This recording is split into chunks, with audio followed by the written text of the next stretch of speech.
everybody, Sean here, and welcome to Revealing Truth. I popped onto YouTube today and saw this. Apparently, Daniel Adams is now an apostle. No, he's not. I looked on his site but couldn't find any videos on when he received this promotion, but did notice he now has 1 million subscribers. That's a whole lot of deceived people.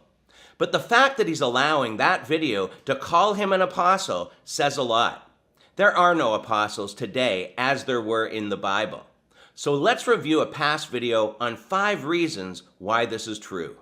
Before we get started, allow me to clarify between the office of an apostle and the gift of an apostle. In Greek, apostle simply means a messenger, or one sent on a mission, especially in regards to preaching the gospel. We'd call those missionaries today, and yes, that is a gift and calling not all of us have. But as far as the office of apostle, like those that were chosen by Jesus had, that office has ended, and here's 5 reasons why. Even though there are more than 12 apostles mentioned in the New Testament, not all of them were like the 12.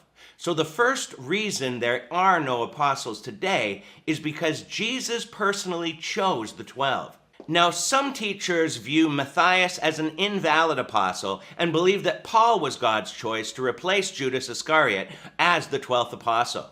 This would give the first qualification that a true apostle was personally chosen by Jesus, and none of the so-called apostles today can prove that about themselves. The second fact is that there were only 12 of these hand-chosen apostles, as we read in Matthew 10. And Revelation 21 confirms that these are the 12 special apostles of the Lamb, chosen by Jesus himself.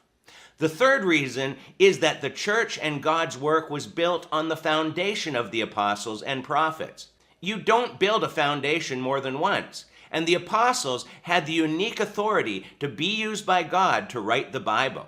The canon is closed, and nobody can add to this foundation today. The fourth reason is because we are told what the signs of a true apostle were in 2 Corinthians 12:12, and that's signs and wonders and miracles. We are not seeing anything like that from the so-called apostles today.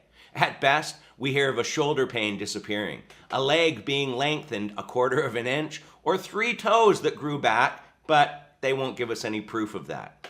There is nobody today that is walking in the everyday miracles the apostles in the Bible did. And the fifth reason is that Scripture speaks of these apostles and their work in past tense, like we see in both 2 Peter 3:2 and Hebrews 2:3-4. Once again, the foundation was built, and their part in God's plan was finished. Ephesians 3:5 also confirms this by saying, which was not made known to men in other generations, as it has now been revealed by the Spirit to God's holy apostles and prophets. It's done. Remember, this whole apostolic movement is claiming to restore the office of apostle. And if that's the case, then they are admitting that this office stopped at one point. The only thing is that there is no scripture saying that the office of apostle would be restored. So you have to listen to their twisting of scripture to support this unbiblical movement. Anybody calling themselves an apostle is deceiving themselves because they do not meet any of the 5 requirements we've just spoken of. Most likely, they are the false apostles spoken of in 2 Corinthians 11 that are simply disguising themselves as God's leaders. So the next time someone is referred to as an apostle, I hope these points can be used to help them humble themselves and realize that they are not what they think they are. With that being said, we're going to leave it here for today, but as always, leave your comments below, and until next time, take care and God bless.